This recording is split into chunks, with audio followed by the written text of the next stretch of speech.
E aí pessoal, tudo bom? Sejam bem-vindos a mais um vídeo da nossa série resenhando a história da filosofia do Giovanni Reale e do Dario Antiseri. O meu nome é Aldrin Carvalho, esse aqui é o canal do Aldrin, que é o meu canal, e hoje nós vamos continuar a nossa resenha falando de Xenófanes de Colophon. Xenófanes de Colophon, voltando aos nomes menos conhecidos agora. Xenófanes nasceu na cidade jônica de Colophon, em torno de 570 a.C., e por volta dos 25 anos emigrou para as colônias itálicas na Sicília e na Itália meridional. Depois ele continuou viajando sem moradia fixa, até uma idade bem avançada. Ele vai dizer aqui depois que só aos 92 anos que Xenófanes foi arrumar uma moradia fixa. Deixou de ser nômade, aos 92 anos. Antes de prosseguir, o Reale vai deixar bem claro aqui que Xenófanes não foi o fundador da escola de Eleia. O que é essa escola de Eleia, por que ele não foi o fundador e por que ele precisa reiterar isso. Parece que pensadores anteriores a nós e, portanto, mais próximos ao Xenófanes acreditaram que ele pudesse ser, talvez, o fundador da cidade, não, da escola de Eleia, dos Eleatas, que é, inclusive, o tema do nosso próximo vídeo, que aí vem Parmênides, Zenão de Eleia e outros pensadores que vieram depois do Parmênides. Ele vai dizer aqui que a problemática do Xenófanes é muito mais teológica e cosmológica do que propriamente ontológica, que aí vai ser uma problemática que vai ser inaugurada pelos Eleatas. Então não tem muitas relações essenciais nesse sentido. Apesar de que tem alguns elementos que são um pouco parecidos. Ele vai até dizer aqui que, como eu acabei de dizer, o Xenófanes só arrumou uma moradia fixa aos 92 anos.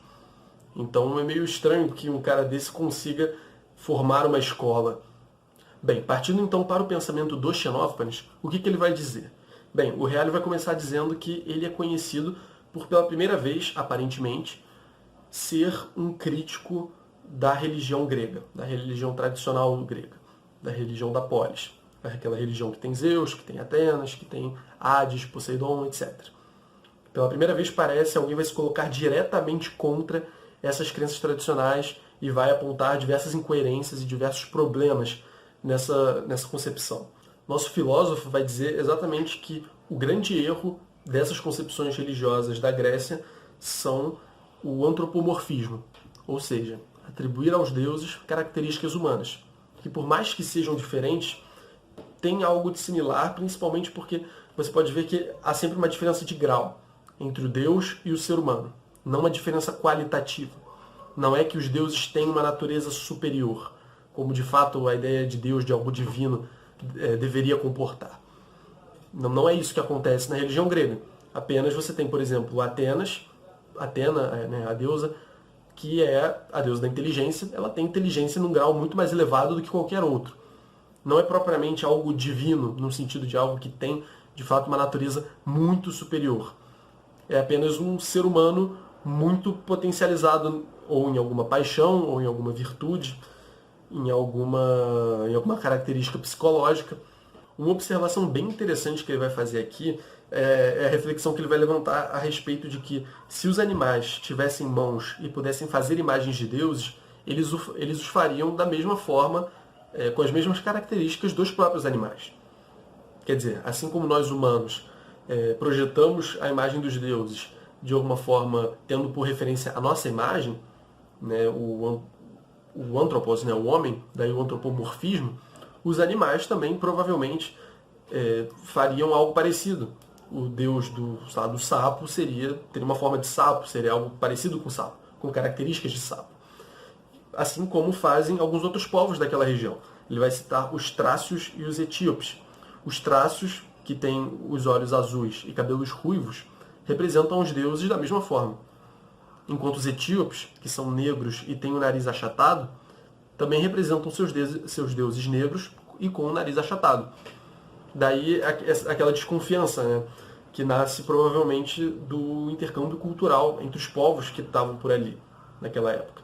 Quer dizer, eu vejo o deus do outro e vejo, pô, esse cara tem um deus diferente. Como é que isso é possível? Eu tenho meus deuses aqui, ele tem outros deuses que não tem nada a ver com os meus. Né? Como é que funciona isso? Natural que o grego se questione desse tipo de coisa quando ele entra a partir do momento em que ele entra em contato com outros povos. né?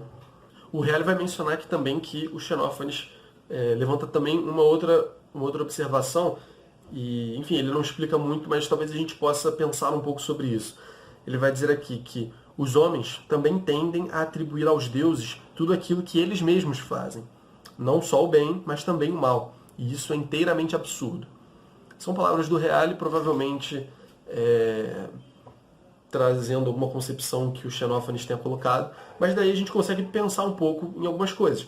Talvez alguma questão de livre-arbítrio, não que esse tema existisse na época, mas pensem o seguinte, bom, se os deuses são a fonte do que eu faço, não sou eu que estou fazendo.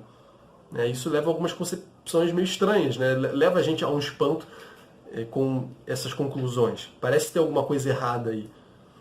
E também essa ideia de que o Deus, se o Deus é fonte daquilo que eu faço, e eu faço bem às vezes e faço mal às vezes, o Deus também é fonte do mal. Só que o Deus é sempre visto como aquilo que está acima de tudo, é aquilo que é a origem do cosmos, é aquilo que, sabe, é aquilo que é divino, de fato. É aquilo que é inalcançável. É aquilo que de alguma forma é perfeito, ainda que essa concepção do Deus perfeito na Grécia não fosse como a gente entende hoje. Né? Pelo menos na civilização ocidental cristã. Não é assim que a gente entende a perfeição de Deus. Mas soa estranho, né? Como algo divino pode fazer o mal. Como algo divino, algo tão absoluto, algo tão bom mesmo, algo tão virtuoso, pode fazer tantas atrocidades. Eu estava lendo esses dias, inclusive, talvez tenha mais de um mês, não foi bem esses dias, mas eu estava lendo Clemente de Alexandria, Exortação aos Gregos. É um cristão, talvez o primeiro filósofo cristão, e, enfim, ele estava fazendo uma exortação aos gregos para que abandonassem seus deuses pagãos e aderissem ao cristianismo.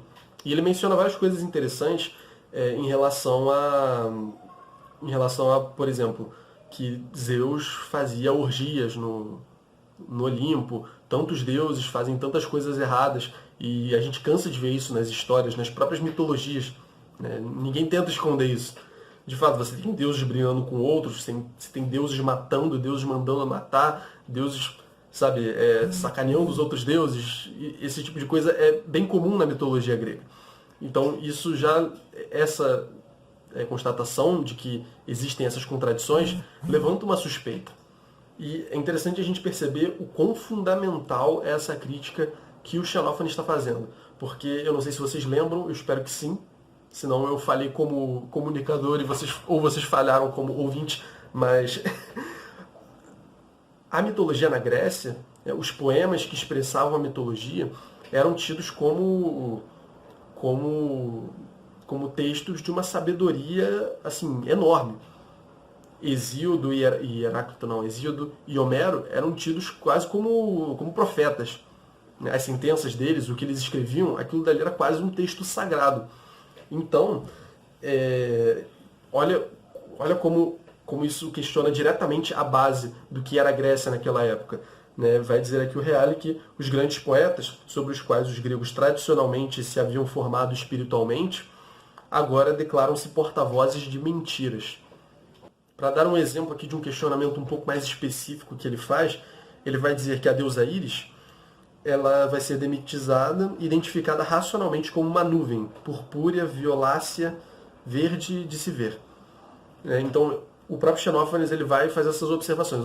Esse Deus aqui não é esse Deus, é esse fenômeno aqui, entendeu? Ele vai, de fato, racionalizar a coisa, vai fazer críticas bem diretas a essas concepções. E com base em que ele faz essas críticas?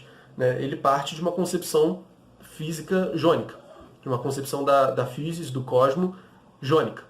Concepção do arqué e tudo mais.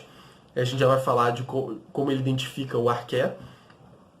Mas ele vai dizer aqui, porque alguém poderia ver no Xenófanes, pelo menos por enquanto, como o primeiro ateu, o primeiro grande ateu do Ocidente, o cara questionador, o cara que vai lá e bate nas bases religiosas da sociedade. Mas, na verdade, o que ele faz é diferente. Ele vai dizer aqui que, o Reale vai dizer que, para o Xenófanes, Deus é o cosmo, o qual é uno, Deus superior entre os deuses e os homens, nem por figura, nem por pensamento semelhante aos homens.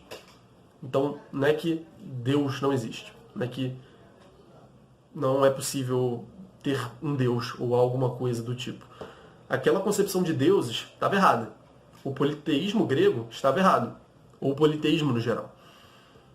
O Deus, na verdade, é o cosmo, é a totalidade das coisas. Essa totalidade que é una, que é uma só, que não tem nada em comum com os homens, de certa maneira. Ele vai dizer, né? Nem por figura, nem por pensamento semelhante aos homens.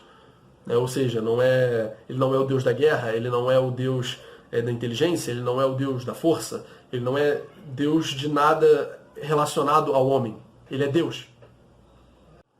Deus tudo vê, tudo pensa, tudo ouve, mas sem esforço, com a força de sua mente, tudo faz vibrar, e que por fim permanece sempre no mesmo lugar, sem se mover de modo algum, pois não lhe é próprio andar, ora em um lugar, ora em outro. Deus então se identifica com a totalidade do cosmos, com a totalidade do universo, com o conjunto de tudo aquilo que há.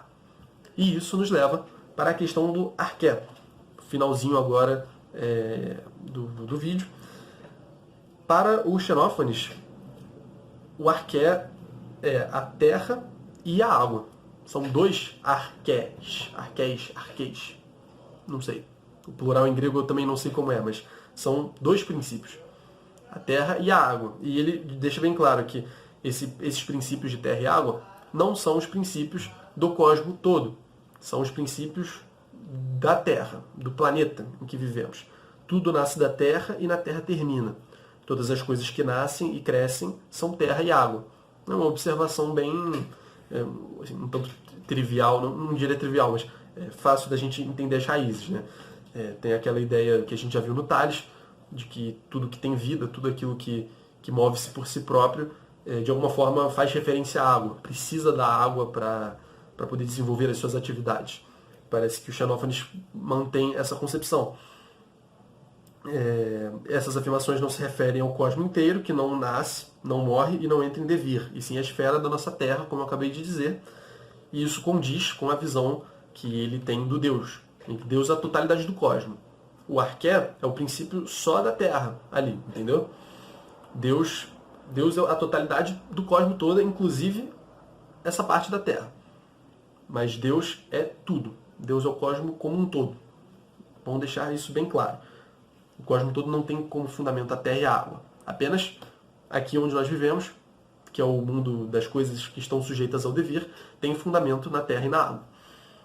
Para finalizar, ele vai dizer que Xenófanes ainda apresenta provas bastante inteligentes de suas afirmações, como a presença de fósseis marinhos nas montanhas, sinal de que houve uma época em que, além de terra, existiu água nesses lugares. Quer dizer, ele não está falando só da água do oceano. Ele reconhece que ainda nesses lugares que tem esses fósseis, e inclusive eu nem sabia que já sabiam disso nessa época, mas, enfim, para quem não entendeu, tem algumas montanhas, vamos dizer assim, alguns lugares bem altos, em que você encontra fósseis de animais, a princípio, marinhos. Um peixe, vamos dizer assim. E, bem, isso vai bem ao encontro, vai de encontro. Enfim, isso condiz bastante com isso que ele está dizendo, da terra e da água como princípios do mundo. Quer dizer, mesmo no lugar mais alto, na montanha mais alta que haja, lá já houve água, já houve essa concordância. A água não se limita ao mar ali, sabe? É um princípio de tudo mesmo. O princípio de tudo na terra é terra e água.